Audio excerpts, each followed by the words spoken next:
দফা দাবি নিয়ে আজকে স্বরাষ্ট্র মন্ত্রণালয় ঘেরাও করেছি। ইতিমধ্যে আমাদের একটি মিটিং হয়েছে।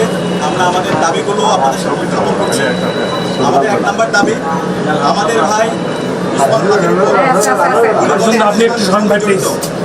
প্রত্যক্ষ হামলাকারী, পরিকল্পনাকারী ও সহায়তাকারী সকল সন্ত্রাসীদেরকে গ্রেপ্তার করতে হবে। গোয়েন্দা সংস্থা সহ রাষ্ট্রের সকল সংশ্লিষ্ট অর্গানকে জবাবদিহির আওতায় নিয়ে আসতে হবে এবং যাদের গাফিলতি প্রমাণিত হবে তাদের বিচারের একই সঙ্গে যারা এই হামলাকে সমর্থন জুগিয়েছে, হাদিবা এবং জুলাই বিপ্লবীদের হত্যাযজ্ঞ করে তুলেছে, সেই কালচারাল ফেসিস্টদেরকে সামাজিকভাবে বয়কট করতে হবে। এইসব ব্যবস্থা অনতিবিলম্বে দৃশ্যমান করতে হবে। 2 নম্বর দাবি, আগামী 48 ঘন্টার মধ্যে নিষিদ্ধ লীগের বিরুদ্ধে এলাকাভিত্তিক চিরুনি অভিযান শুরু করতে হবে। নিষিদ্ধ ঘোষিত সংগঠনের বিভিন্ন স্তরের সকল সন্ত্রাসীদেরকে গ্রেপ্তার করতে হবে এবং সব ধরনের অবৈধ অস্ত্র উদ্ধার করতে হবে। এ বিষয়ে সরকারের অবহেলা আমরা সহ্য করব না।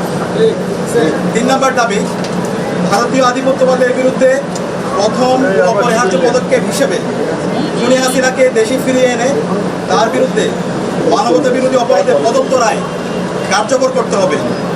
গণহত্যাকারী সন্ত্রাসীদের আশ্রয় দেওয়ার প্রতিবাদে ভারতের সঙ্গে কূটনৈতিক সম্পর্ক পুনর্বিবেচনা করতে হবে। অভিযুক্তদের ফেরত না দেওয়ার পূর্ব পর্যন্ত কূটনৈতিক সম্পর্ক স্বাভাবিক করা যাবে না।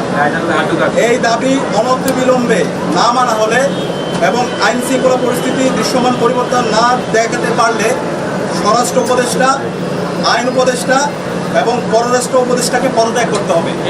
এই 3 দফা দাবি আমরা জানিয়েছি এবং একই সাথে গতকাল থেকে বাংলাদেশের সকল ছাত্র সংগঠন, সিভিল সোসাইটি, সাংবাদিক এবং জুলাইয়ে যে সমস্ত সংগঠনগুলো তৈরি হয়েছে, জুলাইয়ের যারা আমাদের সহযোদ্ধা ছিল, আমরা সবার সাথে গতকাল থেকে যোগাযোগ করছি, মিটিং করছি।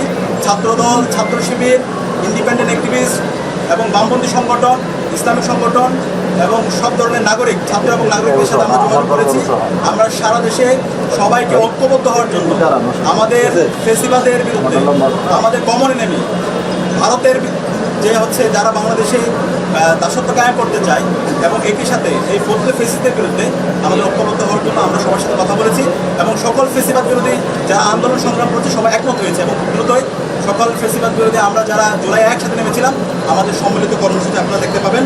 এবং একই সাথে আমরা সারা দেশের মুক্তিকামী ছাত্র জনতাকে আহ্বান করছি, আমাদের প্রত্যেকটা পাড়ায় পাড়ায়, প্রত্যেকটা ওয়ার্ডে ওয়ার্ডে আমরা যেন দেশের আমাদের নাগরিকদের নিরাপত্তা নিশ্চিত করার জন্য আইন শৃঙ্খলা রক্ষায় আমরা যেন গণকমিটি গঠন করি।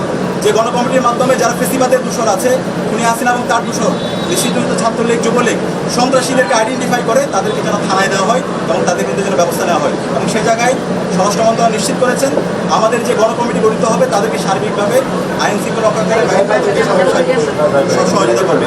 এবং যেই দিল্লি আজকে